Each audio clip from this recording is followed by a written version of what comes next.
ಸ್ನೇಹಿತರೆ, ಈಗ ನಾವೊಂದು ಅದ್ಭುತವಾದಂಥ ಒಂದು ಬೀಚನ್ನು ನೋಡ್ತಾ ಇದ್ದೀವಿ.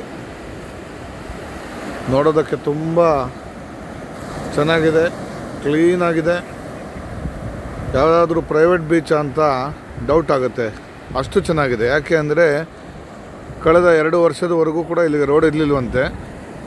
2 ವರ್ಷದ ಹಿಂದೆ ರೋಡ್ ಹಾಕಿದ್ದಕ್ಕೆ ಈಗೀಗ ಇಲ್ಲಿಗೆ ಎಲ್ಲ ಕೂಡ ಪ್ರವಾಸ ಮಾಡೋದಕ್ಕೆ ಬರ್ತಾಯಿದ್ದಾರೆ.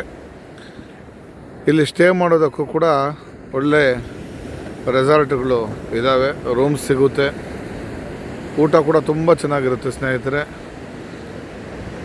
ಇದು ಎಲ್ಲಿ ಅಂತ ನಾವು ಗೆಸ್ ಮಾಡೋದು ಕಷ್ಟ ಆಗ್ತದೆ. ಯಾಕೆಂದರೆ ಇದು ಆಂಧ್ರ ಪ್ರದೇಶದಲ್ಲಿದೆ. ಆಂಧ್ರ ಪ್ರದೇಶದ ಪಶ್ಚಿಮ ಗೋದಾವರಿ ಜಿಲ್ಲೆಯಲ್ಲಿದೆ. ಇದು ಪೆರುಪಾಲೆಂ ಅಂತ ಊರ ಹೆಸರು. ಪಾಲಕೊಲ್ಲು ಮತ್ತು ನರಸಾಪುರ ಅಂತ ಒಂದು ಊರು ಬರುತ್ತೆ. ಆ ನರಸಾಪುರದಿಂದ ಒಂದು 20 ಕಿಲೋಮೀಟ್ರ್ ದೂರದಲ್ಲಿ ಬೀಚ್ ಇದೆ. ನಿಮ್ಗೆ ಎಕ್ಸಾಕ್ಟ್ಲಿ ಎಲ್ಲಿ ಬೇಕು ಅಂದರೆ ನಾನು ಲೊಕೇಶನ್ನು ಬಿಡ್ತಾ ಇದ್ದೀನಿ.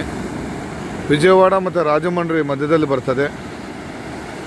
ನೀವು ಬೆಂಗಳೂರು ಕಡೆಯಿಂದ ಏನಾದರೂ ಟ್ರೈನಲ್ಲಿ ಬಂದರೆ ಭೀಮವರಮಲ್ಲಿ ಇಳ್ಕೊಂಡು ಅಲ್ಲಿಂದ ಪಾಲಕೊಲ್ಲು ನರಸಾಪುರಂ ಬಂದು ಬರ್ಬೋದು.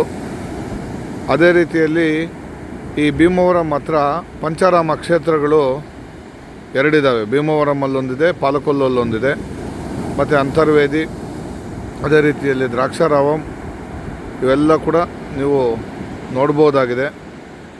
ತುಂಬ ಚೆನ್ನಾಗಿದೆ ಸ್ನೇಹಿತರೆ. ಬೆಳಗ್ಗೆ ಈಗ ಸಮಯ 8:30 ನೋಡಿ. ಸೂರ್ಯ ಹುಟ್ಟಿದ್ರು ಕೂಡ ಇನ್ನೂ ಈ ಮೋಡಗಳಿಂದ ಆಚೆ ಬಂದಿಲ್ಲ. ಕೂಲೆಸ್ಟ್ ಬೀಚ್ ಅಂತ ಹೇಳ್ಬೋದು. ಫ್ಯಾಮ್ಲಿನ ಕರ್ಕೊಂಬಂದರೆ ಉಳ್ಕೊಳ್ಳೋದಕ್ಕೆ, ಊಟದ ವ್ಯವಸ್ಥೆಗೆ ಎಲ್ಲದಕ್ಕೂ ಚೆನ್ನಾಗಿದೆ. ಖಂಡಿತವಾಗ್ಲೂ ನೀವು ಎಂಜಾಯ್ ಮಾಡ್ತೀರಾ ಅಂತ ಅಂದ್ಕೊಂಡಿದ್ದು. ನೋಡಿ, ಸುತ್ತಲೂ ಕೂಡ ಇದು ತೆಂಗಿನ ಮರಗಳು, ಎಲ್ಲಿ ನೋಡಿದ್ರೂ ಕೊಬ್ಬರಿ ತೋಟಗಳೇ ಇದ್ದಾವೆ, ಇಲ್ಲಿ ತೆಂಗಿನ ತೋಟಗಳೇ ಇದ್ದಾವೆ. ತುಂಬ ಚೆನ್ನಾಗಿ ಅದ್ಭುತವಾಗಿದೆ.